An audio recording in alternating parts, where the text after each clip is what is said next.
মিথ্যা মামলায় জামাত ইসলামীর নেতাদের মৃত্যুদণ্ড দেওয়া হয়েছে। বিএনপি মহাসচিবের এমন বক্তব্যের পর রাজনীতির মাঠে নতুন আলোচনা। অবশেষে কি বিভেদ ভুলে আবারও ঐক্যের পথে হাঁটছে বিএনপি জামাত?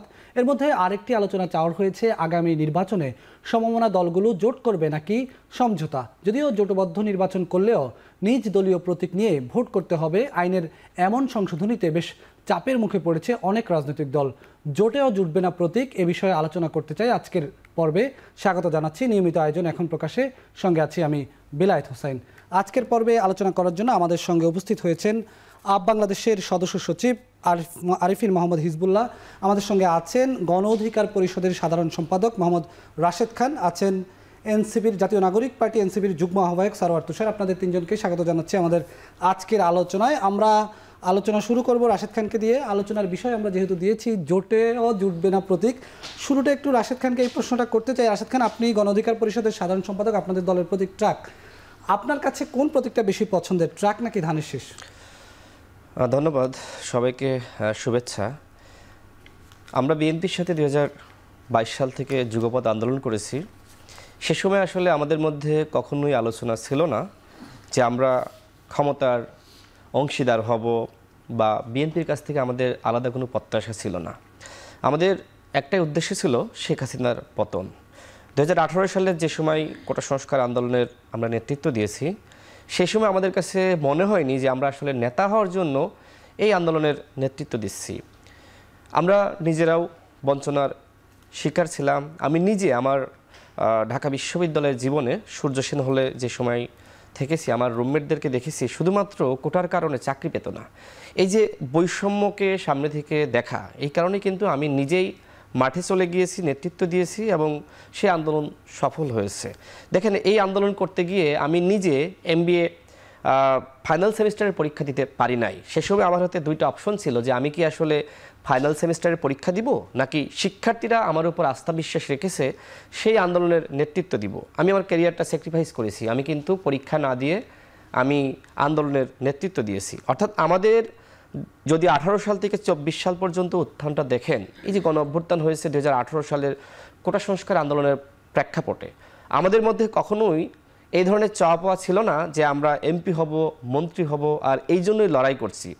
দেখেন, 24-এর ইলেকশনে মেজর জেনারেল ইব্রাহিমের বাসায় নুরুল হক নূর এবং আমাকে নিয়ে মেজর জেনারেল ইব্রাহিম এবং তার বাসায় একজন DGFR কর্নেল, তার নাম সরোয়ার, আমাদেরকে MP হওয়ার প্রস্তাব দিল যে আমরা স্বতন্ত্রভাবে ইলেকশনে যাব, আমাদেরকে তারা MP বানাবে। আমার নিজ এলাকা ঝিনাইদহ সদর থেকে, ঝিনাইদহ 2 আসন থেকে, এবং নুরুল হক নূরকে পটুয়াখালী 3 আসন থেকে। তখন আমরা MP না হয়ে আমরা আন্দোলনে ছিলাম, যুগপৎ আন্দোলন করেছি। অর্থাৎ আপনি যেটি বললেন যে আমার কাছে কি আমার নিজ দলের প্রতীক গুরুত্বপূর্ণ নাকি আসলে বিএনপির ধানের শীষ প্রতীক গুরুত্বপূর্ণ, আমি যদি আসলে মনে করতাম যে আমি যেহেতু 18 সাল থেকে 24 সাল পর্যন্ত আমাদের ত্যাগ আছে, আমাদেরকে মানুষ চিনে, একটি সফল আন্দোলনের নেতৃত্ব দিয়েছি, তো সেক্ষেত্রে তো আমি ছাত্র দলে যোগদান করতাম বা বিএনপিতে যোগদান করতাম। তো আমার কাছে মনে হয়েছে যে বাংলাদেশে নতুন একটা রাজনীতি তৈরি করা দরকার। সেই জায়গা থেকে আমরা গণ অধিকার পরিষদ গঠন করেছি এবং সেই দলের নিবন্ধন পাওয়ার জন্য আমরা লড়াই সংগ্রাম করেছি। পরবর্তীতে আমরা অভ্যুত্থানের পরে আমরা কিন্তু আমাদের দলের আমরা রেজিস্ট্রেশন পেয়েছি। যদিও আসলে আমরা ট্রাক প্রতীক যে আমাদের প্রত্যাশিত প্রতীক ছিল, আমরা এটি আসলে নিতে চেয়েছিলাম, বিষয়টা আসলে এরকম না।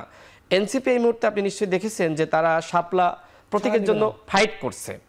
দেখেন, ওই সময় আমরা বলেছিলাম যে আমরা আসলে এই যে তালিকা আছে, তালিকার বাইরে থেকে আমরা প্রতীক নিব। তখন আমাদেরকে বলা হলো, অর্থাৎ এই অভ্যুত্থানের পরে কিন্তু আমাদেরকে বলা হলো যে না, তালিকার মধ্যে যা আছে এর মধ্যে থেকে আপনাকে পছন্দ করতে হবে। তা আমরা সেই সময় মন্দের ভালো হিসেবে ট্রাক প্রতীক আমরা নিয়েছি। আপনার কি অন্য কোনো প্রতীক মাথায় ছিল যে? হ্যাঁ, আমরা সেই সময় চেয়েছিলাম যে যেহেতু আমরা ছাত্র আন্দোলনের মধ্য দিয়ে আমাদের উত্থান, যদি আমরা কলম নিতে পারি ভালো হয়। সেই সময় কিন্তু ছিল না, এবার দেখলাম যে কলম অন্তর্ভুক্ত করেছে। যদি সুযোগ থাকে আমরা হয়তো আমাদের প্রতীক নিয়ে আমরা আলোচনার মাধ্যমে সদস্য নির্বাচন করতে হয়, যদি আপনাকে ট্রাক প্রতীক নিয়ে নির্বাচন করতে হয় অথবা ধানের শীষের কথা যদি বলি, কোনটা নিয়ে প্রতীক নিয়ে নির্বাচন করলে আপনার স্বাচ্ছন্দ্য হবে?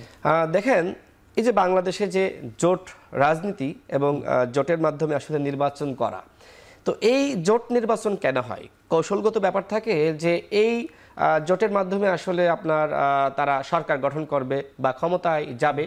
তো সেক্ষেত্রে যে দলগুলো মিলে জোট করে জোটের একটি প্রতীক নির্ধারণ করে, যেটি আমরা অতীতে আমরা দেখেছি। তো এখন আপনার এই আরপিও সংশোধন করা, তার মাধ্যমে সরকার যে ধরনের খসড়া অনুমোদন দিয়েছে, সেক্ষেত্রে নিজ দলের প্রতীকে নির্বাচন করা। দেখেন, এই যে আমি জোট করলাম, জোটে যে দলগুলো একসাথে আমরা জোটভুক্ত হলাম, যদি এই দলগুলোর নেতাকর্মীরা সহযোগিতা করে যে আমার এই জোটের প্রার্থীকে আমি সহযোগিতা করব, সে যে প্রতীকেই দাঁড়াক না কেন এই প্রতীকে সে পাশ করবে, সে হোক ধানের শীষ প্রতীক বা ট্রাক প্রতীক বা শাপলা প্রতীক। অর্থাৎ এই ক্ষেত্রে সহযোগিতার মানসিকতা গুরুত্বপূর্ণ। তাহলে কি বিএনপিতে যাচ্ছেন, বিএনপি জোটে যাচ্ছেন, এটা অনেকটা আমরা দেখেন, আমরা যেটি হয়েছে যে আমরা 2022 সাল থেকে যুগপৎ আন্দোলন করেছি। সরোয়ার ভাই যে সময়, সরোয়ার তুষার ভাই, উনি রাষ্ট্র সংস্কার আন্দোলনে ছিলেন, ঠিক সেই সময় কিন্তু তিনিও আমাদের সাথে যুগপৎ আন্দোলনে ছিলেন। ওনাকে প্রশ্ন করে দেখতে পারেন যে উনি আসলে যুগপৎ আন্দোলনে গিয়েছেন এমপি মন্ত্রী হওয়ার জন্য। 22 সাল থেকে আমরা আন্দোলনটা করেছি, কিন্তু আমি শেষ করি 1 মিনিটে, আমার চাওয়া পাওয়া ছিল না। ঠিক এখনো যে আসলে বিএনপিতে জোট করে আমাকে এমপি মন্ত্রী হতে হবে, এই ধরনের চিন্তা আমরা আসলে করি না। আমরা মনে করি আমাদের কাছে আসলে দেশ গঠন, নতুন রাজনীতি তৈরি করা এবং গণ অভ্যুত্থানের যে স্বপ্ন, সেই স্বপ্ন বাস্তবায়ন করা আসলে মুখ্য বিষয়। তো এই ক্ষেত্রে আসলে নির্বাচনের সময় আমাদের দল এখনো পর্যন্ত আমরা 50টি আসনে প্রার্থী ঘোষণা করেছি। আমরা প্রস্তুতি নিচ্ছি, আরও 100 আসনে আমরা প্রার্থী ঘোষণা করব। এখনো পর্যন্ত আমরা এককভাবে নির্বাচন করার প্রস্তুতি নিচ্ছি, বাট বিএনপির সাথে আমাদের আলোচনা আছে। এমনকি ফ্যাসিবাদ বিরোধী অন্যান্য যে শক্তি, যেমন এনসিপির সাথে, হ্যাঁ, জামাতের সাথে তো আমাদের আলোচনা হয়, একই সাথে এনসিপির সাথেও কিছুদিন আগে আলোচনা হয়েছে, এভাবে আলোচনা চলছে বিভিন্ন দলের সাথে। আচ্ছা, আপনার কাছে আসবো। আমি একটু সারোয়ার তুষারের কাছে আসতে চাই। সারোয়ার তুষার, গত পরশুদিন আপনার সঙ্গে আমি একটু শো করছিলাম ভোটের ট্রেন, সেখানে আপনি বলেছিলেন যে ঐক্যমত্য কমিশনে শুধু প্রতীকের জন্য অনেকেই সত্য কথাটা বলতে পারেনি বা নিজের মনের কথাটা বলতে পারেনি। আমি সে বিষয়ে বিস্তারিত সেদিন আলোচনা যাইনি। আপনার কাছে আজকে একটু বিস্তারিত শুনতে চাই যে আসলে ঐক্যমত্য কমিশনে কি এমন কি হয়েছিল যে জোটবদ্ধ নির্বাচন করার আশায় কিংবা বড় একটি দলের প্রতীক পাওয়ার আশায় কি আসলেই সে যে কথাটি বলতে চাইছিল সেটি ঐক্যমত্য কমিশনে বলতে পারেনি? আপনাকে ধন্যবাদ এবং আমার দুই সহ আলোচক, দুজন প্রিয় কমরেড, তাদেরকে শুভেচ্ছা জানাই। মানে বাংলাদেশের জোট রাজনীতি তো আগেও হয়েছে এবং সেখানে সবসময় কিন্তু বড়, যেটাকে সবসময় বড় দল বা কেন্দ্রীয় দল মনে করা হয়, তার মার্কায় যে বাকিরা ইলেকশন করেছে এরকম না। এমনকি 2001-এর ইলেকশনে যদি আপনি দেখেন, সেখানে সবাই কিন্তু ধানের শীষে করেন নাই। জামায়াত ইসলাম ওই সময় বিএনপির সাথে ছিল, তারা দাঁড়িপাল্লায় নিজেদের মার্কায় করেছে। 2008-এর ইলেকশনেও লাঙ্গল, নৌকা 2 মার্কাতে ইলেকশন করেছে, অথচ তারা মহাজোটে ছিল। ফলে আপনার যদি কোনো স্ট্র্যাটেজিক ঐক্য হয় কিংবা কোনো ইডিওলজিক্যাল ঐক্য হয়, সেটা হইতে পারে, জোট রাজনীতিতে দোষে কিছু না, কিন্তু আপনি আপনার মার্কায় করার কনফিডেন্স আপনাকে থাকতে হবে। বাট এখন আমরা যে প্রবলেমটা ফেস করছি, এনসিপি তো শাপলা ছাড়া অন্য কোনো প্রতীকে কনফিডেন্স রাখতেই পারছে না। না, মানে অন্য কোনো প্রতীককে আমাদের উপযুক্ত মনে হচ্ছে না, সেটা ডিফারেন্ট প্রশ্ন। বাট যেটাই হোক, আমাদের তো এটা মার্কা হবে। আমরা তো মানে মার্কার জন্য ফাইট করে, ধরেন আমরা মার্কার জন্য ফাইট করলাম, করে এরপর আমরা কোট আনকোট বড় দলের মার্কা নিয়ে ইলেকশন করলাম, তাহলে এটার মানে কি এবং কেন? ওই ইনসিকিউরিটিটা আমি বলার চেষ্টা করছি যে আপনার ঐক্যমত্য কমিশনে গিয়ে আমি যে আবিষ্কার করলাম, কিছু দল, এদেরকে কি দল বলা যাবে কি না, এখন তো যেহেতু ফর্মাল আলোচনা নাই, এখন আশা করি প্রোটোকল ভঙ্গ হবে না। কিছু দল, এদেরকে আসলে আদৌ দল বলা যাবে কি না, এগুলো সব সাইনবোর্ড সর্বস্ব দল, ওয়ান ম্যান পার্টি। তাদের যেটা সমস্যা, তারা নিজেদের প্রতীকে ইলেকশন করতে চায় না। আপনি যদি একজন ব্যক্তি হন, বড় দলের সাথে আপনার সুসম্পর্ক আছে, আপনি তার কাছ থেকে নমিনেশন নেবেন কোনো একটা সিটের, নাথিং রং উইথ ইট, কিন্তু আপনার নিজের মার্কা আছে থাকতে আপনি কেন, যেমন আমাকে একজন বলেইছেন যে মাথা খারাপ, বিএনপির সাথে জোট করব এবং নিজের মার্কায়, তাহলে তো জিততে পারবো না।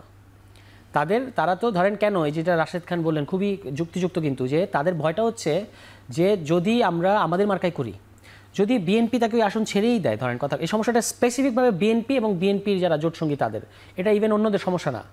ধরেন আমি নিজের মার্কায় ইলেকশন করবো, আমার মার্কা কলম, আমার জোট সঙ্গী হচ্ছে বিএনপি আমাকে সাপোর্ট দিচ্ছে, তো বিএনপির নেতাকর্মীরা যদি আমার হয়ে ইলেকশন করে, তাহলে আমার ভয় কোথায়? তারা যদি আমাকে ভোট দেয়, তাহলে আমার ভয় কোথায়?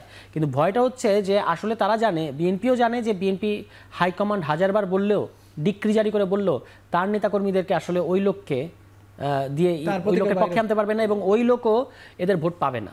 এই জন্যই আসলে তারা আসলে ধানের শীষে ইলেকশন করছে। সেই জন্য কি ঐক্যমত্য কমিশনে, এখন ঐক্যমত্য কমিশনে কি হয়েছে, আপনি তো জুলাই সনদ আপনার কাছে আছে, পুরো জাতির কাছে আছে, আপনি ওপেন করেন, এরকম বেশ কিছু দল আপনি পাবেন যেখানে বিএনপির যে 9টা বিষয়ের দ্বিমত, ওই স্পেসিফিক ওই 9টা বিষয়ে তাদের সবার দ্বিমত একসাথে, কিভাবে এটা হইতে পারে? এমন তো হইতে পারে যে 7টা বিষয়ে তারা বিএনপির সাথে, বিএনপির দ্বিমত তাদেরও দ্বিমত, 2টা বিষয়ে বিএনপির দ্বিমত তাদের একমত, এরকম হতে পারে না? এরকম একটাও নাই, সিঙ্গেল এরকম একটা নাই। কেন? কারণ হচ্ছে তারা ইভেন এটা ওপেন, সবাই ওখানে এগুলো নিয়ে হাসাহাসি করতো যে আলোচনা ফরমাল শেষ হলে যখন ব্রেক টেক দিত ওখানে গিয়ে ভাই এই প্রশ্নে কি অবস্থান নেব, এরকম বলা বলি হতো আর কি, চিরকুট চালাচালি হতো। তো এরা আসলে বেসিক্যালি হচ্ছে তাদেরকে, এবং একদিন মঞ্জু ভাই, আমাদের এবি পার্টির শ্রদ্ধেয় মঞ্জু ভাই এরকম বলেও ফেলেছেন, মানে খুব সিরিয়াস ভঙ্গিতে উনি বলে ফেলেছেন, এখানে যারা বিএনপির হয়ে কথা বলেন, মানে বিএনপির হয়ে কথা বলেন মানে বিএনপির তো প্রতিনিধি দল আছেই, এর বাইরে যারা তারা বিএনপির হয়ে মানে একদম ইকো করে বিএনপির কথাগুলো, এবং তারা জাস্ট তাদের কন্ট্রিবিউশন হচ্ছে কিছু উপদ্রব সৃষ্টি করা ছাড়া ঐক্যমত্য কমিশনে তাদের আর কোনো কন্ট্রিবিউশন ছিল না।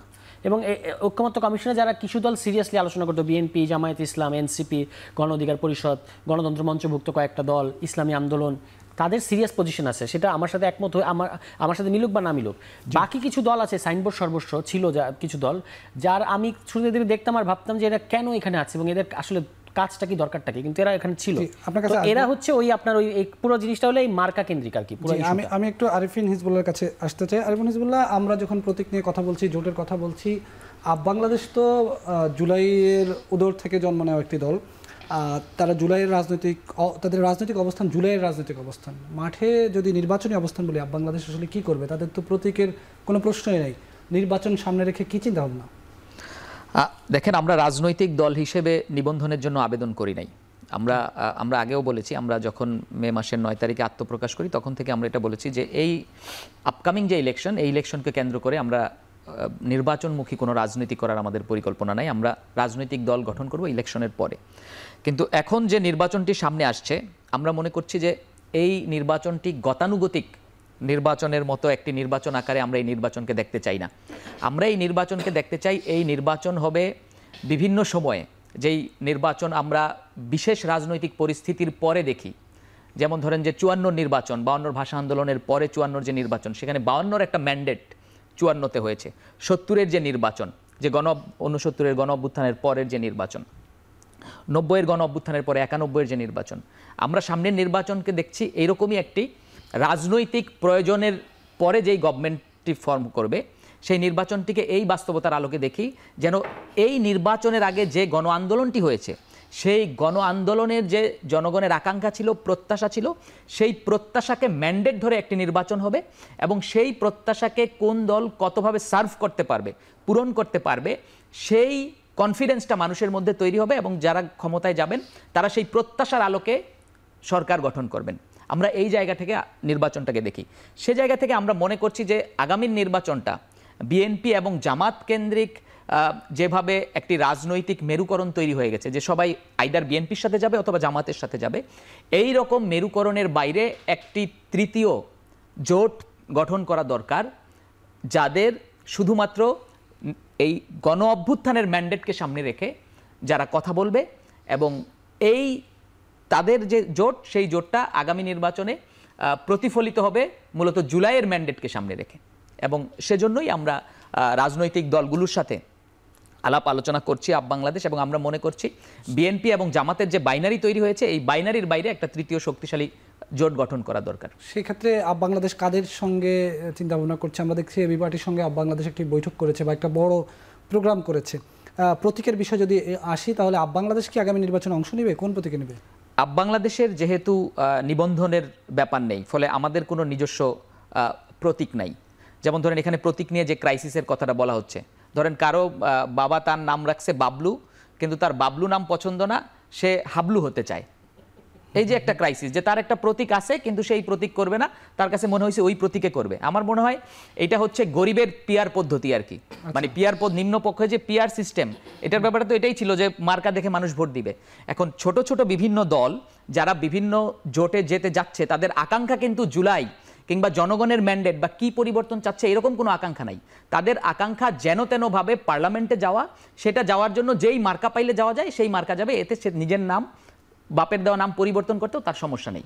এটি হচ্ছে জুলাইয়ের আকাঙ্ক্ষার সাথে এক ধরনের গাদ্দারি, এবং যারা পিয়ার পদ্ধতি চায় না তারাই আবার এটি করতে যাচ্ছে। অর্থাৎ তারা পিয়ার চায় না, কিন্তু এই গরিবের পিয়ার পদ্ধতিটা চায়, যে নিজের মার্কায় করবে না, অন্যজনের মার্কায় সেইটা করবে। কারণ হচ্ছে তার বাস্তবতা হচ্ছে সে নিজের মার্কায় করলে, যেই কারণে সে রাজনীতি করছে, ক্ষমতায় যাওয়া সেটি হবে না। জি, রাশেদ খান, আপনার কাছে আরেকটা প্রশ্ন করতে চাই। আজকে বিএনপির পক্ষ থেকে বলা হয়েছে যে তারা নির্বাচন কমিশনকে চিঠি দিবে, তারা এই দলীয় প্রতীক, তাদের জোটভুক্ত দলগুলো যাতে এই দলীয় প্রতীকটা পায়, ধানের শীষ পায়, সেজন্য তারা চিঠি দিবে। কিন্তু নির্বাচনে যে প্রধান আইন, গণপ্রতিনিধিত্ব আদেশ বা অধ্যাদেশ আমরা যেটাই বলি, আরপিও সংশোধন হয়ে যাওয়ার পরে মন্ত্রী উপদেষ্টা পরিষদ থেকে সেটার চূড়ান্ত নীতিগত অনুমোদন দিয়ে দেওয়ার পরে এই সুযোগ কি আর আছে? আইন হয়ে যাওয়ার পরে কি আর সেদিকে যাওয়া যাবে কিনা? আর সারোয়ার তুষার যে কথাটি বললেন যে ঐক্যমত্য কমিশনে শুধু একটি প্রতীকের জন্য অনেকের চরিত্রই বদলে গেছে, তারা শুধু একটি প্রতীকের জন্য তারা নিজের অবস্থান অনেক সময় তুলে ধরতে পারেনি, এটার সঙ্গে আপনি কতটুকু একমত? দেখেন, তুষার ভাই কিন্তু আবার এটির সাথে আমাদের দলের কথা বলেছে, গণতন্ত্র মঞ্চের কথা বলেছে যে বিএনপির সাথে আমরা 2022 সাল থেকে যুগপৎ আন্দোলন বা লড়াই করলেও আমাদের নিজস্ব রাজনীতি আছে। যেমন আমরা উচ্চকক্ষে পেয়ারের ব্যাপারে আমরা সবগুলো দল মোটামুটি আমরা কথা বলেছি। সেক্ষেত্রে পেয়ারের আবার ভিন্ন মত বিএনপির আছে। বিএনপি মনে করে যে আসন ভিত্তিক পেয়ার, আর আমাদের বিবেচনায় মনে হয়েছে যে আমরা যতটুকু ভোট পাবো সেই ভোটের ভিত্তিতে পেয়ার, মতপার্থক্য আছে। অর্থাৎ বিএনপির সাথে আমাদের লড়াই সংগ্রামের ইতিহাস থাকলেও আমরা তো বিএনপি করি না। বিএনপির রাজনৈতিক আদর্শ, তার নেচার একরকম, আমাদের উত্থান আদর্শ ভিন্ন রকম। তারপরেও কিছু কিছু জায়গায় আমাদের মধ্যে মতের মিল থাকার কারণে আমরা কিন্তু একসাথে লড়াইটা করতে পেরেছি। এখন যে কথা আপনি বললেন, দেখেন, শুধুমাত্র বিএনপির সাথে সুর মিলিয়ে কয়েকটি দল কথা বলেছে, বিষয়টি আসলে এরকম না। বরং আমি নিজেও যেহেতু অনেকগুলো বৈঠকে ছিলাম, আমি দেখেছি যে জামাতের সাথে সুর মিলিয়ে অনেকগুলো দল কিন্তু কথা বলেছে। তার মানে এক্ষেত্রে যেটি হচ্ছে যে বিএনপির সাথে যদি কেউ সুর মিলিয়ে কথা বলে সেটা একটা প্রবলেম, মানে ট্যাগিং করা হচ্ছে। কিন্তু জামাতের সাথে আবার যে দলগুলো সুর মিলিয়ে কথা বলে সেটাকে আবার ট্যাগিং করা হয় না। তার মানে বাংলাদেশে এমন একটি ট্রেন্ড সৃষ্টি করা হয়েছে যে বিএনপির সাথে একসুরে কথা বললে সেটা অপরাধ, আর জামাতের সাথে একসুরে কথা বললে সেটা অপরাধ নয়। আর আমি আগেও যেটি বললাম, দেখেন, বাংলাদেশে গণ অভ্যুত্থান হয়েছে। জামাতের সঙ্গে দু একটা নাম বলা যাবে কারা সুর মিলিয়ে কথা বলছে? না, সব নাম তো সব জায়গায় বলা উচিত না, বাট বলে তো। এটা তো আপনি সাংবাদিক হিসেবে আপনিও কভার করতে গিয়েছেন, আপনিও দেখেছেন। স্বাভাবিকভাবে ওই যে জোট রাজনীতি, এখন জোট রাজনীতি কি শুধুমাত্র বাংলাদেশে হয়? একসময় তো আমরা দেখেছি যে আসলে আপনার জামাত বিএনপি একই সুরে কথা বলেছে না? এমনকি আপনার জামাত ইসলাম তারা বিএনপির ধানের শীষ প্রতীকে ইলেকশন করেছে না? তো অনেক বাস্তবতা আছে। এখন আপনি আসলে 9টা বিষয় দ্বিমত পোষণ করেছে, সারাতুষু বলল 9টা ডিসিশন দিয়েছে, সে সবগুলা থেকে আপনারাও 9টা ডিসিশন দিয়ে আপনাদের অবস্থান কি? আমার মনে হয় আমার এই প্রশ্নের উত্তর তুষার ভাই নিজেই দিয়েছে যে আমাদের অনেক বিষয়ে আসলে বিএনপির সাথে ভিন্নমত আছে। আচ্ছা, কিন্তু তারপরেও হাসিনার পতনের জন্য আমরা কিন্তু এক হয়েছি। ঠিক এই কথাটাই আমি বলছি যে নতুন রাষ্ট্র গঠনে অনেক বিষয়ে আমাদের ভিন্নমত থাকলেও এই ফ্যাসিবাদ বিরোধী শক্তিকে আমাদের ঐক্যবদ্ধ থাকতে হবে। তো আমি যেটি বলছিলাম, দেখেন, গণ অভ্যুত্থান হয়েছে। এখন গণ অভ্যুত্থানের পরে কি আমাদের চরিত্রের বদল হয়েছে? আমাদের সবার উদ্দেশ্য ছিল, বিশেষ করে আমরা যারা রাজনৈতিক দল, আমাদের উদ্দেশ্য ছিল হাসিনার পতনটা ঘটানো। এইটা আমাদের কাছে ব্যাপক একটা বার্ডেন হয়ে গিয়েছিল, যে কারণে আমরা আসলে যতটা না এই গণ অভ্যুত্থানের পরে সংস্কারের কথা বলছি, দল হিসেবে কিন্তু আমরা আমি আরো কথা বলবো।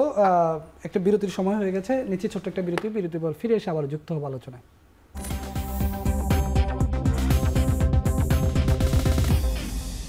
স্বাগত আরেকবার। দেখছেন এখন প্রকাশ। আলোচনা করছিলাম জোটেও জুটবে না প্রতীক। আলোচনার প্রথম ভাগে শেষ দিকে ছিলাম রাশেদ খানের কাছে। রাশেদ খান, আপনার কথাটা শেষ করুন। তো আমি যেটি বলছিলাম, দেখেন, গণ অভ্যুত্থান হয়েছে, বাট গণ অভ্যুত্থানের পরে আমাদের মানসিকতার পরিবর্তন বা সংস্কারটা হয়নি। আমরা হয়তো পুস্তকের সংস্কার নিয়ে, রাষ্ট্রের সংস্কার নিয়ে আমরা অনেক কথা বলছি, কিন্তু মানসিকতার যে সংস্কার দরকার সেটা নিয়ে কথা বলছি না। এখন মনে করেন যে জামাতের সাথে যারা জোট করবে বা বিএনপির সাথে যারা জোট করবে বা অন্য কয়েকটি দল মিলে একটি জোট হবে, তো দেখেন এক্ষেত্রে মনে করেন যে ধানের শীষের বাইরে অন্য প্রতীক নিয়ে যারা ইলেকশন করবে, তো বিএনপির সবাই কি আসলে ওই অন্য প্রতীকে ইলেকশন করলে সহযোগিতা করবে, যেটা তুষার ভাই বললেন। ঠিক একইভাবে দাঁড়িপাল্লার বাইরে অন্য প্রতীক নিয়ে ইলেকশন করলে কি বাকিরা সহযোগিতা করবে, জামাতের সব নেতারা? তো এরকম আসলে সন্দেহ সংশয় থেকে সবাই মনে করে যে বড় দলের যে প্রতীক, সেই প্রতীকে ইলেকশন করলে অন্তত ওই বড় দলের সবাই মনে করবে যে আমিও ওই দলের আসলে সমমনা, সুতরাং আমার পিছনে সবাই ছুটবে। তো এই এক ধরনের সংশয় বা সন্দেহের জায়গা থেকে সবাই বড় দলের প্রতীক নিয়ে আসলে ইলেকশন করতে চায়।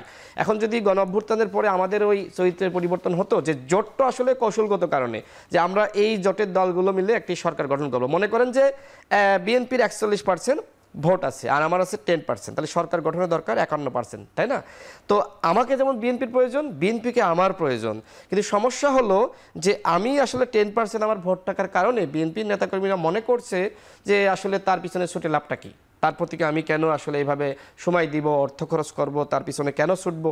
তো নানান সংশয় সন্দেহের জায়গা থেকে আসলে আমাদের বাংলাদেশের যে রাজনৈতিক ট্র্যাডিশন, বড় দলের প্রতীকে ইলেকশন করে থাকে, যেটা আমরা জামাতের ক্ষেত্রে দেখেছি। জামাত কিন্তু একটা সময় ধানের শীষ প্রতীকে ইলেকশন করেছে না, তখন তো জামাতে দাঁড়িপাল্লার প্রতীক ছিল না, সেটা ভিন্ন প্রশ্ন। জামাত চাইলে তো স্বতন্ত্রভাবেও করতে পারতো, তাই না? ধানের শীষ কেন নিতে হবে? তো নেয়নি তো, বা অন্য কোনো দলের প্রতীক নিতে পারতো। জামাতের সাথে তো জোটভুক্ত অন্য দল ছিল, তো জামাত তো সেটা সিলেকশন করে নাই, জামাত তো ধানের শীষকে সিলেকশন করেছে। জি, আমি একটু সারার তুষারের কাছে আসি। সারার তুষার, অনেক গুঞ্জন শোনা যায় মাঠে, বিএনপি থেকে এনসিপি 6টা আসন পাচ্ছে, 18টা আসন পাচ্ছে। একটু বলা যাবে কোন কোন আসনগুলো পাচ্ছেন আপনারা? 6টা না 18টা? অনেকগুলো কথাই শোনা যায়, এখন তো আসলে জানি না, আপনি বলবেন কয়টা আসন। না, এটা তো এরকম গুঞ্জন থাকবে, আর প্রতিদিন তো গল্প লাগে। নির্বাচন যত আসবে তত প্রতিদিনের গল্প আরও গল্প বাড়তে থাকবে। তার মধ্যে কিছু সত্যের হয়তো ইঙ্গিত থাকবে, কিছু আসলে কোনো ভিত্তিহীন এরকম হবে। আমরা নির্বাচন নিয়ে আমাদের পরিকল্পনাটা হচ্ছে যে আমরা তো এখনও খুব প্রাইমারি জিনিস নিয়ে আমাদেরকে ফাইট করতে হচ্ছে, নিজেদের প্রতীক নিয়ে। এটা করার পরে আমরা চাই, যেখানে এই কথাটা এসছে, আমাদের অন্য দুই আলোচকও এদিকে বলেছেন যে সবচেয়ে ভালো হবে যদি বিএনপি জামায়াত ইসলাম এই দুই বড় দলের বাইরে তৃতীয় একটা বলয় করা যায়, মধ্যম সারির, মধ্যমপন্থী এবং মধ্যম সাইজের দলগুলো যদি একটা বলয় করতে পারে, সেটা বাংলাদেশের একটা বেটার বার্তা দেবে। কিন্তু সেটা বাস্তবে করতে গেলে অনেকগুলো প্রতিবন্ধকতা আসে। এখন আমরা জোট কিংবা সমঝোতার ক্ষেত্রে, আমি যদি ফ্র্যাঙ্কলি বলি, আমাদের সমঝোতার প্রতি বেশি, মানে অর্থাৎ নিজেদের প্রতীক, কিন্তু আমাদের যদি কারোর সাথে একটা আন্ডারস্ট্যান্ডিং হয়। জোটে গেলে অনেক ধরনের ঘানি টানতে হয়, যে সেটা যে দলই হোক, ঠিক আছে? বিশেষত বড় দলগুলোর সাথে গেলে তো তাদের নানা ধরনের ব্যাগেজ আছে, তাদের নানা ধরনের পাস্ট আছে। এই কারণে আমাদের দলের বেশিরভাগ সদস্যদেরই এখনও পর্যন্ত যেটা মনোভাব, সেটা হচ্ছে তারা প্রত্যেকেই ইলেকশন করতে চায়। এখন প্রত্যেকে যখন ইলেকশন করতে চায়, বা মানে প্রত্যেকে মানে অনেকেই, তখন আপনি আসলে জোট বা সমঝোতা করে তো এটা খুব টাফ কিন্তু, হ্যাঁ। এবং আপনাকে আবার যদি দলকে এক জায়গায় সুসংঘবদ্ধ রাখতে হয়, তখন আবার এই দলের অনুভূতি এটাও শুনতে হবে। ফলে এটা আমাদের জন্য একটা খুবই মানে ক্রিটিক্যাল সময়।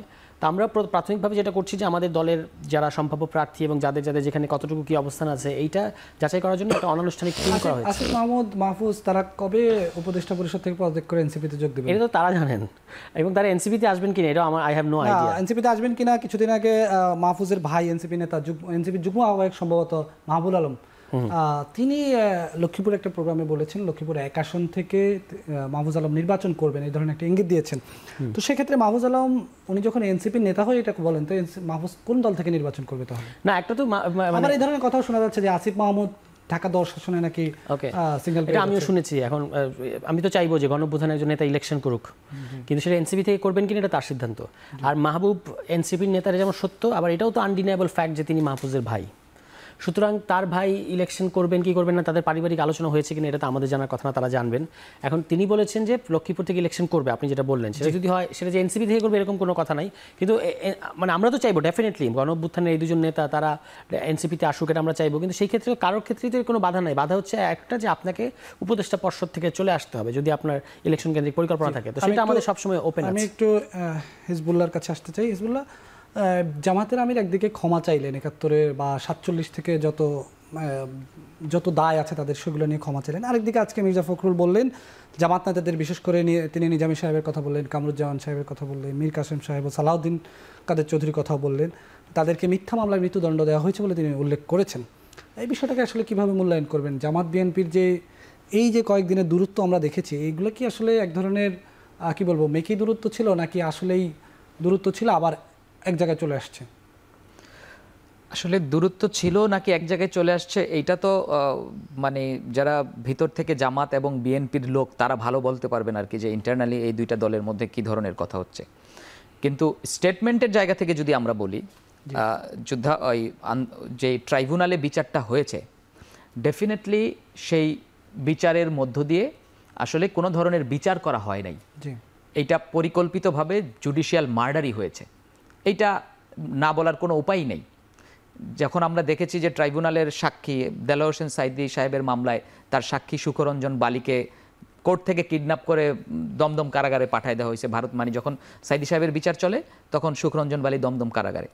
সো এই পুরো প্রক্রিয়াটাই ছিল হচ্ছে আপনার জুডিশিয়াল মার্ডার, এবং এই প্রক্রিয়ার সাথে যারা সম্পৃক্ত ছিলেন, বিচারপতি, প্রসিকিউশন এবং অন্যান্য যারা আছেন, তাদের প্রত্যেকেরই আবার বিচার করা প্রয়োজন। ফলে মির্জা ফখরুল ইসলাম আলমগীর সাহেব যে স্টেটমেন্টটা দিয়েছেন যে তাদের প্রত্যেকে মিথ্যা মামলায় জড়ানো হয়েছে, বা এটা অত্যন্ত সঠিক স্টেটমেন্ট দিয়েছেন বলে আমি মনে করি। জি, আরেকটি প্রশ্ন করি আপনার কাছে। জুলাইয়ের যে শক্তিগুলো, আপনারা এই যে তিনজন বসে আছেন, বলা যায় যে তিনজনের রুটি কিন্তু এক জায়গায়। আমরা যদি কোটা সংস্কার আন্দোলনে একেবারে পেছনের ইতিহাসে টানি, তাহলে কিন্তু রাশেদ খানদের হাত ধরে কোটা সংস্কার আন্দোলনের মূল আন্দোলনটা শুরু হয়েছে। এরপরে যখন যত যুগপৎ আন্দোলন হয়েছে আপনারা ছিলেন, একই সঙ্গে ছিলেন, কিন্তু আজকে জুলাইয়ের শক্তিগুলোর মধ্যে এত বিভেদ কেন? আসলে জুলাইয়ের শক্তির মধ্যে বিভেদ বলতে যেটা বোঝানো হচ্ছে, এটা হচ্ছে রাজনৈতিক বিভেদ। রাজনীতিতে এই ব্যাপারটা থাকবে। আপনারা দেখবেন যে জাতীয় ছাত্র শক্তি নামে নতুন একটা সংগঠন, এনসিপির সংগঠন আত্মপ্রকাশ করেছে। এই ছাত্র শক্তির নেতারা যারা আত্মপ্রকাশ করলো, এরা কিন্তু ছাত্র শক্তি নামে একটা দল গঠন করেছিল। ওই সময়ে তাদের অভিযোগ ছিল যে নূর এবং রাশেদরা তাদের গণ অধিকার, ছাত্র অধিকারকে লেজুর ভিত্তিক বানিয়ে ফেলতেছে। এই অজুহাতে তারা ছাত্র শক্তি নামে একটা দল গঠন করেছিল। আজকে অফিসিয়ালি, গতকালকে বা গত পরশুদিন অফিসিয়ালি এই বাকছাস নিজেদেরকে লেজুর হিসেবে ঘোষণা করেছে যে আজকে থেকে আমরা লেজুর এনসিপির। তো আজ থেকে 6 বছর আগে যেই অভিযোগে আপনি দল থেকে চলে আসলেন, ঠিক একই জিনিস আপনি 6 বছর পরে করলেন। তার মানে এই কথা উঠতেই পারে যে হয়তো নূর এবং রাশেদরা যে জিনিস 6 বছর আগে বুঝেছে, তারা 6 বছর পরে বুঝলেন আর কি। এটা একটা ব্যাপার। অর্থাৎ আমি যেটি বলতে চাচ্ছি সেটি হচ্ছে, রাজনীতিতে ধরেন যে এই রকম বিভেদগুলো, সেটি হচ্ছে রাজনৈতিক সিদ্ধান্ত গ্রহণের প্রক্রিয়া থেকে হয়। আমরাও তো নাগরিক কমিটিতে ছিলাম, কিন্তু আমরা এনসিপি গঠনের সময় এনসিপিতে যোগ দেই নাই। তার মানে এই না যে জুলাইয়ের প্রশ্নে আমরা দ্বিধা বিভক্ত। জুলাইয়ের প্রশ্নে সকলেই ঐক্যবদ্ধ আছে, কিন্তু রাজনৈতিক সিদ্ধান্তের ক্ষেত্রে আমাদের মনে হয়েছে যে রাজনৈতিক সিদ্ধান্তে যেই প্রশ্নে তারা এই সিদ্ধান্তটি নিচ্ছে এটি সঠিক নয়। ফলে আমি একটা ভিন্ন রাজনৈতিক মত ধারণ করে, লালন করে একটি ভিন্ন জায়গা অবস্থান করছি। স্যার তুষার, আমি রাশেদ খানের কাছে আসবো। আপনার কাছে যে প্রশ্নটি করেছে সেটি নিয়ে আসবো, তবে আমার একটা বলতে পারেন সাংবাদিক হিসেবে পর্যবেক্ষণ, এটা মতামত নয়, পর্যবেক্ষণ। যদি আমরা জাতীয় পার্টির রাজনীতি পর্যালোচনা করি, আমি বহু আগে জাতীয় পার্টি নিয়ে একটা বড় লেখা লিখেছিলাম, প্রায় 1 যুগেরও আগের সময়। সেই লেখায় যে বিষয়গুলো আমি খুঁজে পেয়েছি, যে জাতীয় পার্টির রাজনীতির চরিত্রগুলো কি, আপনি প্লিজ আমার কথাটা অন্যভাবে নেবেন না, যে এরশাদ একসময় বলতো যে বিএনপি, আওয়ামী লীগ 2 দলকে মানুষ আর দেখতে চায় না, মানুষ জাতীয় পার্টিকে চায়। পরবর্তীতে এই কথাগুলো জেম কাদেরও কিন্তু কন্টিনিউ করেছে। এখন যেমন এনসিপি নেতারা বিএনপির প্রথম দিন বিএনপির বিরুদ্ধে বললে পরের দিন আবার জামাতের বিরুদ্ধে বলে, প্রথম দিন জামাতের বিরুদ্ধে বললে পরের দিন আবার বিএনপির বিরুদ্ধে বলে। এরশাদের দল একই সঙ্গে বিরোধী দলে ছিল, আবার মন্ত্রিসভায় ছিল। যদিও মাহফুজ আসিফ এখনও তারা অফিসিয়ালি এনসিপির কেউ না, কিন্তু আনঅফিসিয়ালি তো অনেকেই মনে করেন যে তারাও এনসিপির কেউ। সেই জায়গায় আপনারা আবার মাঠে সরকার বিরোধী অবস্থান নিচ্ছেন বিভিন্ন জায়গায়, আবার সরকারেও আপনাদের স্টেক আছে। এরশাদের দলে অনেকগুলো লবি ছিল, বিএনপিপন্থী, জামাতপন্থী, আওয়ামী লীগপন্থী, নানাপন্থী লবি ছিল। আবার আপনাদের দলের কথা যদি বলি, আপনাদের দলে জামাতপন্থী আছে, বিএনপিপন্থী আছে, বামপন্থী আছে, নানা লবি আছে। কোনো কারণে জাতীয় পার্টির রাজনৈতিক চর্চার সঙ্গে এনসিপির রাজনৈতিক চর্চা কি মিলে যাচ্ছে? আপনাকে ধন্যবাদ, কিন্তু আমি এটাকে খুব অসম বা তুলনা মনে করি। জাতীয় পার্টির ইতিহাস আমরা সবাই জানি। জাতীয় পার্টি কোন বাংলাদেশে তো জাতীয় পার্টির 90-এর পরে রাজনীতি থাকার কথা না, কিন্তু তবুও এটা থেকেছে কেন? কারণ রাজনৈতিক দলগুলো তাদেরকে ব্যবহার করেছে। আর এনসিপি একটা খুবই ভিন্ন কনটেক্সটে এসছে। এখন কিছু এরকম সিমটম দেখে আমরা যদি বলি যে জাতীয় পার্টি আর এনসিপি একই ধরনের রাজনীতি করছে, তাহলে সেটা এনসিপির প্রতি জাস্টিস করা হবে। নিজস্ব পলিটিক্স বলতে কি আছে? এখন পর্যন্ত এনসিপি আমরা দেখি যে একযোগে সবাই কখনো বিএনপির বিরুদ্ধে বলে, আবার একযোগে সবাই জামাতের বিরুদ্ধে বলে। এটি কি কোনো পূর্ব পরিকল্পিত কিনা, বা এটি কি তাদের মধ্যে বোঝাপড়া কিনা যে আজকে আমরা বিএনপির বিরুদ্ধে বলবো, কালকে জামাতের বিরুদ্ধে বলবো? না, এভাবে খুব পরিকল্পনা করে তো হয় না, কিন্তু ডেফিনেটলি এনসিপি তো তার নিজস্ব রাজনীতি এনসিপি করবে। সেটা করতে গিয়ে কখনো তার বিএনপির, যেমন এই সংস্কারের কার্যক্রম যখন চলমান ছিল তখন আমাদের বেশি বিএনপির সাথে মানে কি বলে বিবাদ তৈরি হয়েছে, কারণ বিএনপিকে আমাদের কাছে মনে হয়েছে প্রত্যেকটা সংস্কারে তারা এক ধরনের বাধা। আবার আমাদের যখন মনে হচ্ছে যে এটা জামায়াত ইসলামীও এই ধরনের নানা ধরনের ট্রেড অফ করছে সংস্কারকে নিয়ে, তখন আমরা সেটা বিরোধিতা করছি। আপনি যদি বলেন যে এই 6 মাসের একটা বয়সী দল, 6-7 মাস এই দলের রাজনীতি কি, আপনি যেটা বললেন, আমরা তো এখন সবচেয়ে গুরুত্বপূর্ণ ফাইট এই মুহূর্তে করছি, যেটা অন্য কোনো দল করছে না বলে আমি মনে করি। সেটা হলো যে জুলাই সনদের আইনি ভিত্তি দেওয়ার ক্ষেত্রে আমাদের যে অবস্থান বা স্ট্যান্ড, এটা তো অন্য কেউ ওইভাবে নিচ্ছে না, এবং সবাই মনে করছে যে এটা সাইন করলেও কি না করলেও কি, এটা তাদের কাছে অতটা গুরুত্বপূর্ণ না যতটা আমরা গুরুত্ব দিয়ে এটাকে ফিল করছি, এবং সেটা ফিল করার পেছনে আমাদের নিজস্ব আন্ডারস্ট্যান্ডিং আছে। কিন্তু জুলাই সনদে যারা স্বাক্ষর করে দিয়েছে অলরেডি, তারা জুলাই সনদ চাচ্ছে না কি যারা স্বাক্ষর করে না এখনো তারা চাচ্ছে না? সে প্রশ্ন আপনার কাছে আসবো। আমি রাশেদ খানের কাছে একটা প্রশ্ন করতে চাই। রাশেদ খান, কথা ছিল গণ অধিকার পরিষদ এবং এনসিপি এক হয়ে যাবে, কেন হয়নি? কাদের সমস্যা আসলে বেশি ছিল, কাদের কারণে হয়নি?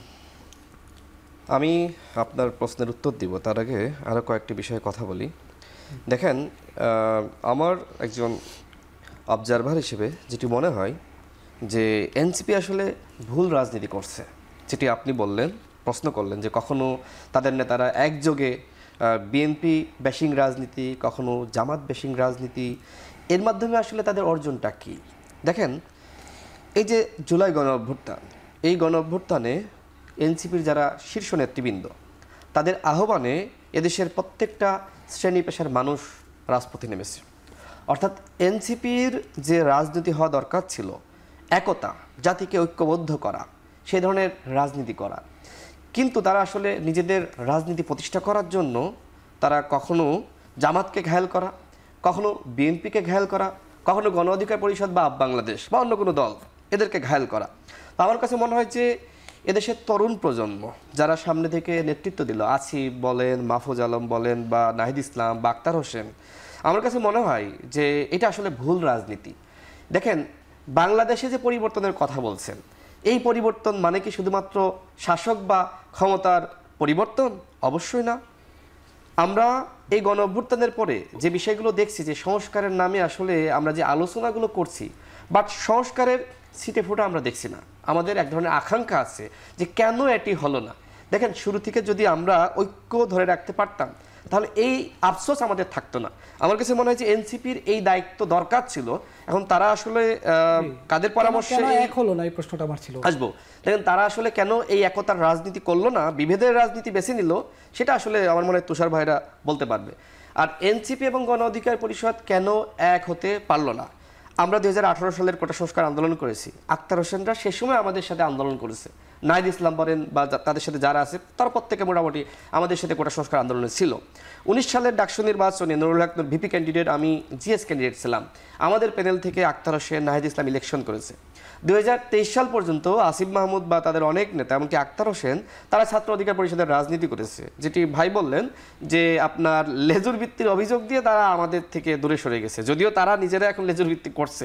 মানে বাংলাদেশের যে বাস্তবতা, আসলে ওই লেজুর ভিত্তির বাইরে গিয়ে রাজনীতি করাটা সবার জন্য কঠিন, যে কারণে কেউ আগে বা কেউ ওই একই ধরনের কাজ করছে। তো আমরা যে কারণে এক হতে পারলাম না, নুরুল হক নূর সিঙ্গাপুরে চিকিৎসা নিতে যাওয়ার আগে এনসিপির শীর্ষ নেতৃবৃন্দ নাহিদ ইসলাম, আক্তার হোসেন সহ আমরা বসেছিলাম।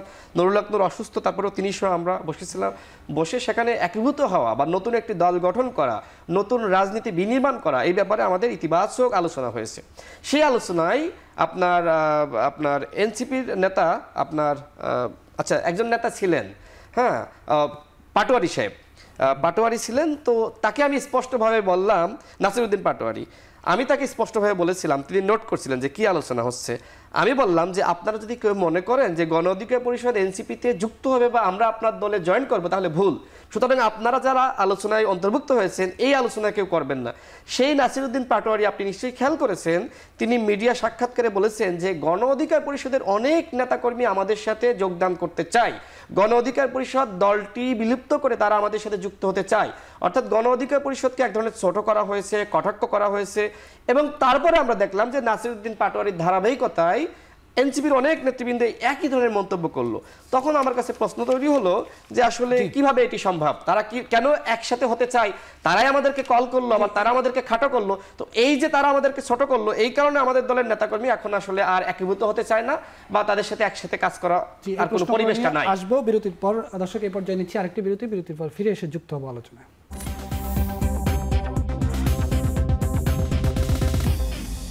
স্বাগত আরেকবার। দেখছেন এখন প্রকাশ, করছিলাম আলোচনা জোটে জুটবে না প্রতীক। এই পর্বে শুরুতেই হিজবুল্লাহ আরিফিনের কাছে যেতে চাই।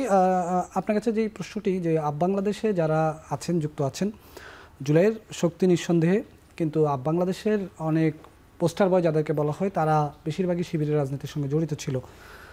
এখন বাংলাদেশ মাঠে আসলে কার রাজনৈতিক পারপাস সার্ভ করছে, জামাতের নাকি নিজেদের কোনো রাজনীতি আছে? বাংলাদেশ ডেফিনেটলি বাংলাদেশের রাজনৈতিক পারপাস সার্ভ করছে।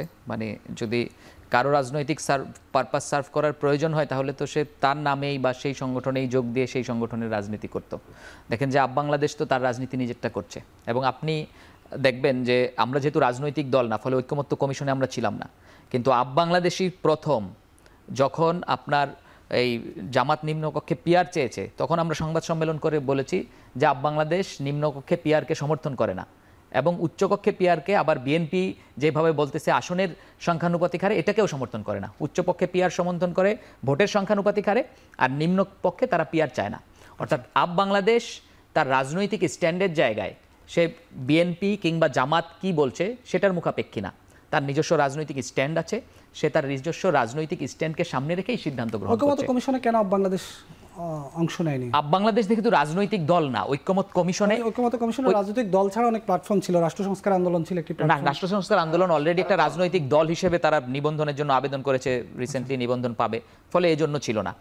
জুলাই সনদ নিয়ে আমি যেটা একটু বলতে চাই, জুলাই সনদের ব্যাপারে যে কথাটা আমাদের সরওয়ার তুষার ভাই বললেন যে জুলাই সনদকে নিয়ে ট্রেড অফ করছে বিভিন্ন দল, ওনারা জুলাই সনদের মূল স্পিরিটকে ধারণ করছে। আমি মনে করি এটা না, বরঞ্চ আমি মনে করি যে এনসিপি জুলাই সনদকে বার্গেইন টুল হিসেবে ব্যবহার করছে।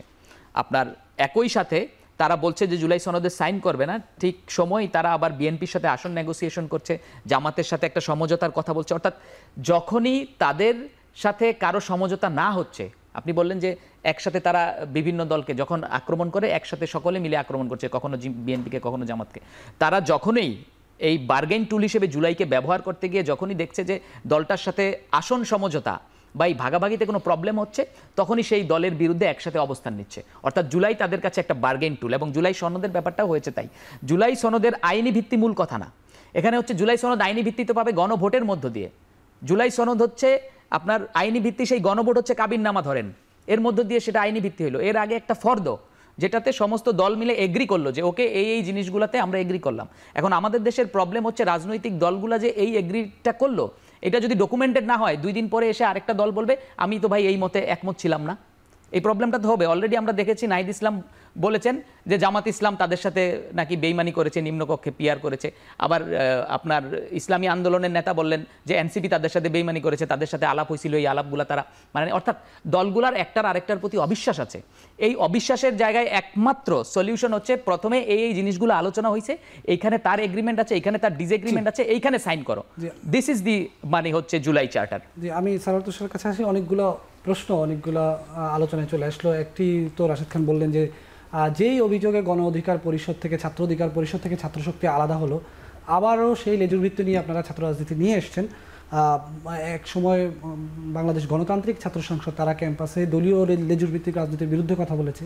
সেই বাকছাস নেতারাই এখন এনসিপির লেজুরভিত্তি হয়ে নতুন একটি ছাত্র সংগঠন হিসেবে আত্মপ্রকাশ করেছে। জুলাই সনদকে বার্গেনিং টুলস হিসেবে ব্যবহার করছেন বলল। জুলাই সনদে আপনারা এখনও স্বাক্ষর করছে না। বিএনপি নেতা সালাউদ্দিন আহমেদ বলেছিলেন যে আপনারা আসলে স্বাক্ষরের পথ খুঁজছেন, পথকে খুঁজে পেয়েছেন? পথ খোঁজার তো বিষয় না, আমরা তো এই যে আজকে ঐক্যমত্য কমিশনের সাথে দেখা করে আসলাম। কেন আসলাম? আমরা যে কথাটা বলেছি যে আইনি ভিত্তি দিতে হবে, এইটার ক্ষেত্রে তারা কি বলছে বা কি করছে এটা আমরা জানতে গেছি। এবং আপনি দেখেন যে যেটা হিজবুল্লাহ বললেন যে সবাই একমত হয়েছে একটা জিনিসে, আদেশ হবে, গণভোট হবে, এবং তারপরে আগামী পার্লামেন্টের অনুমোদনের জন্য আগামী পার্লামেন্টকে কিছু সময়ের জন্য ডুয়েল রোল দেওয়া হবে। এটা তো সবাই ঐক্যমত্য হয়েছে। কিন্তু এই যে মুখের কথা ঐক্যমত্য সমস্যাটা কি পরবর্তীতে অস্বীকার করা যায়, কারণ ভেতরে আপনি বলে আদেশে একমত কিভাবে অস্বীকার করবে? এত গণমাধ্যম, এত আলোচনা হলো। এখনই তো অস্বীকার করছে, মাত্র 1 সপ্তাহ হয়নি আলোচনাটা শেষ হয়েছে।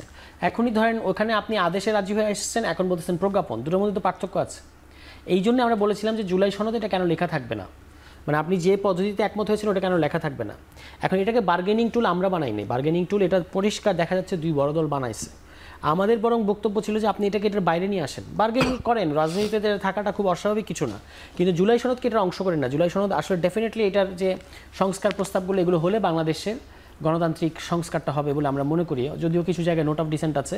এটাকে আমরা একটা ন্যাশনাল জাতীয় ডকুমেন্টের জায়গায় দেখি, রাজনৈতিক বাদানুবাদের পরিণত না করে। কিন্তু দেখা গেল যে সেইটা আইনি ভিত্তি করার ক্ষেত্রে অনেক প্রতিবন্ধকতা আছে। আপনি সাইন করেছেন কিন্তু অনেকেই এটার ব্যাপারে আন্তরিক না, কিন্তু সেইখানে আমাদেরকে ফার্ম থাকতে হয়েছে যে এই জুলাই সনদটা যদি আপনি শুধুমাত্র 1.5 বছর কাজ করার পরে এর শুধু যদি একটা সুপারিশপত্র হয় পরে সরকারের কাছে আপনি দিয়ে দেবেন, তাহলে তো ভাই এগুলো বাস্তবায়ন হবে না। ইতিমধ্যেই যেটা সবাই একমত হয়েছে সেটার ব্যাপারে এই সরকারের আমলে যতগুলো আইন হয়েছে, যতগুলো আইনের খসড়া বা চূড়ান্ত আইন হয়েছে, সবগুলো রাষ্ট্রপতির অধ্যাদেশের মাধ্যমে হয়েছে। জুলাই সনদের ক্ষেত্রে একমাত্র আপনারা বলছেন যে এটি রাষ্ট্রপতি নয়, প্রধান উপদেষ্টা নির্বাহী আদেশ হতে হবে। এটি কেন রাষ্ট্রপতি নয় কেন? না, আপনার অধ্যাদেশ জিনিসটা কি? অধ্যাদেশটা হচ্ছে যখন আপনার দেশে পার্লামেন্ট থাকে না তখন আপনাকে অধ্যাদেশ করে আইন, মানে একটা আইনের স্ট্যাটাসটা তাকে দিয়ে পরবর্তী পার্লামেন্টে অনুমোদন করে নিতে হয়।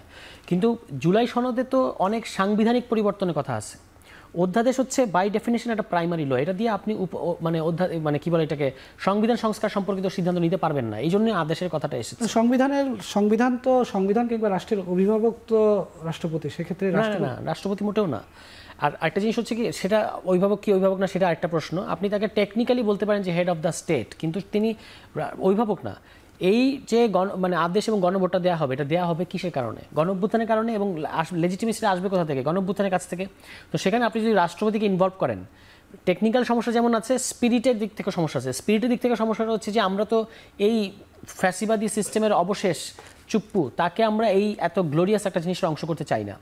আর টেকনিক্যাল প্রবলেমটা হচ্ছে বাংলাদেশে যখন হেড অফ দ্য, মানে যখন প্রধান উপদেষ্টা কিন্তু প্রধানমন্ত্রী স্ট্যাটাসের, ফলে প্রধানমন্ত্রী শাসিত সরকার ব্যবস্থায় বা প্রধান নির্বাহী শাসিত ব্যবস্থায় প্রেসিডেন্সিয়াল অর্ডার দেওয়ার কোনো নজির বাংলাদেশে নাই। বাংলাদেশে প্রেসিডেন্সিয়াল অর্ডারের নজির আছে, সেটা হচ্ছে যখন বাংলাদেশ প্রেসিডেন্সিয়াল অর্ডারের মধ্যে ছিল, প্রেসিডেন্সিয়াল শাসন ব্যবস্থার মধ্যে যখন ছিল, রাষ্ট্রপতি শাসিত ব্যবস্থার মধ্যে প্রেসিডেন্ট অনেকগুলো অর্ডার দিয়েছেন, এটা নজির আছে।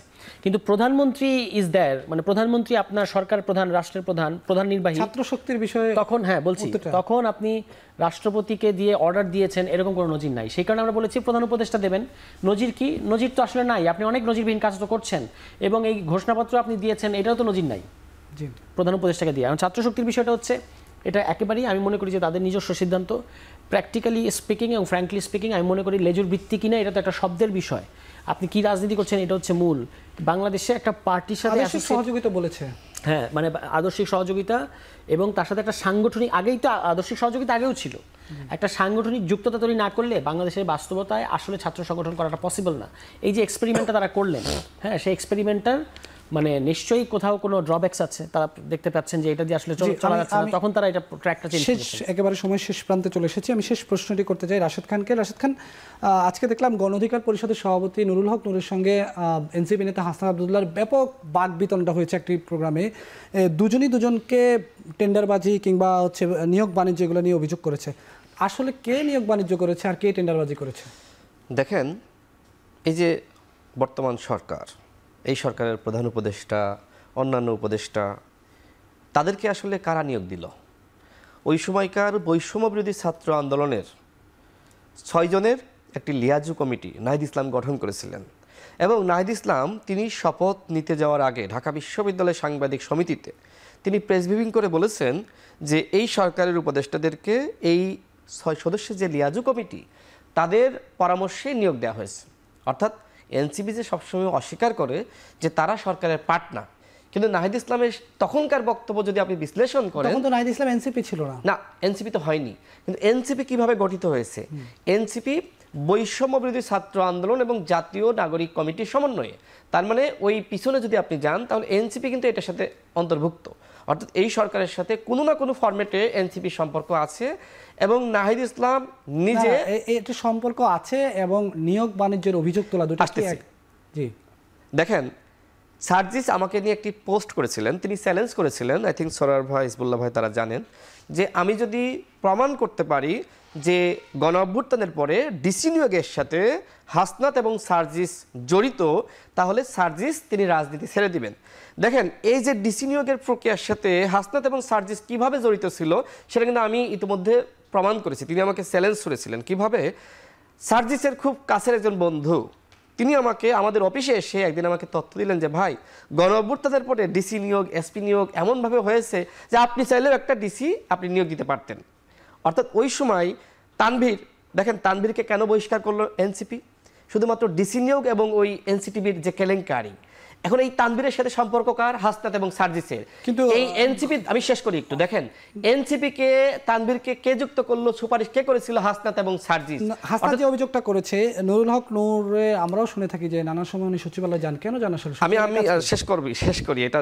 দেখেন তার মানে কি, ওই যে তানভীর যে ডিসি নিয়োগ দিয়েছিল, যুগান্তর পত্রিকায় নিউজ হয়েছিল যে আমি যে সচিবালয়ে আসি এক্ষেত্রে সার্জিস এবং হাসনাতের পরামর্শে আসি। দেখেন, হাসনাত যদি তিনি মনে করেন তিনি ডিসি নিয়োগের সাথে জড়িত না, তিনি কেন যুগান্তর পত্রিকার বিরুদ্ধে তিনি কেন মামলা করলেন না? আজকে নুরুল হক নূরকে চ্যালেঞ্জ দিচ্ছেন, তিনি প্রায় বলেন কেউ যদি প্রমাণ করতে পারে আমি পদত্যাগ করব, রাজনীতি করব না। আরে প্রমাণ কিভাবে করবে? নুরুল হক নূর সচিবালয়ে যান না? নুরুল হক নূর কেন? প্রত্যেকটা রাজনৈতিক নেতা কোনো না কোনো প্রয়োজনে সচিবালয়ে যান। সচিবালয়ের কাজ কি আসলে? সচিবালয়ে আপনার সাথে, আপনি উপদেষ্টা, আপনি সচিব, আপনার সাথে একজন রাজনৈতিক নেতা সম্পর্ক থাকে না? থাকে তো। আমরা তো বিভিন্ন উপদেষ্টার কাছে সচিবালয়ে আমরা স্মারকলিপি দিতে গিয়েছি। আমি নিজে স্বরাষ্ট্র সচিবের সাথে বৈঠক করতে গিয়েছি বিভিন্ন আইন শৃঙ্খলা পরিস্থিতি নিয়ে। স্মারকলিপির জন্যই সচিবালয়ে যায় নাকি? সচিবালয়ে যে কোনো আলোচনায় যে কোনো প্রয়োজনে যেতে পারে। যেমন আপনি দেখছেন যে জামাতের নেতারা কয়েকদিন আগে তারা কিন্তু যোগাযোগ উপদেষ্টার সাথে সাক্ষাৎ করেছেন এবং রাস্তার প্রয়োজনে কথা বলেছেন। এইটা তো স্বাভাবিক প্রক্রিয়া। নুরুল হক নূর সচিবালয়ে যেতে পারেন, তারপর খালি একটা খুবই আপনার প্রত্যন্ত এলাকা, সেখানকার ব্রিজের জন্য এলাকার মানুষকে তিনি কমিটমেন্ট করেছেন যে আমি উপদেষ্টার সাথে কথা বলবো। তিনি কয়েকদিন আগে শুধুমাত্র এলাকার মানুষের এই ব্রিজের কথা বলার জন্য সেখানে গিয়েছেন, স্মারকলিপি দিয়েছে। তো এইটাকে আপনি তো মিডিয়ায় যদি এটাকে দেখা হয় যে নুরুল হক নূর তদবির করার জন্য গিয়েছে, জনগণের ব্রিজের জন্য তদবির করা কি অন্যায়? নুরুল হক নূরের বিরুদ্ধে আজকে হাসনাত আব্দুল্লাহ যেটি বললেন, আমার কথা হলো যে হাসনাত আব্দুল্লাহ যদি সাধু হয়ে থাকে, যুগান্তর পত্রিকার বিরুদ্ধে সে মামলা করুক। সে মামলা করে না কেন? আমার কাছে প্রমাণ আছে ডিসি নিয়োগের সাথে হাসনাত এবং সার্জিস জড়িত ছিলেন, তানভীরকে দিয়ে এই কাজ তিনি করিয়েছেন এবং এনসিপিতে তানভীরকে যুক্ত করেছেন হাসনাত এবং সার্জিস। কেন যুক্ত করলেন এনসিপিতে? সে উত্তর দিতে পারবে?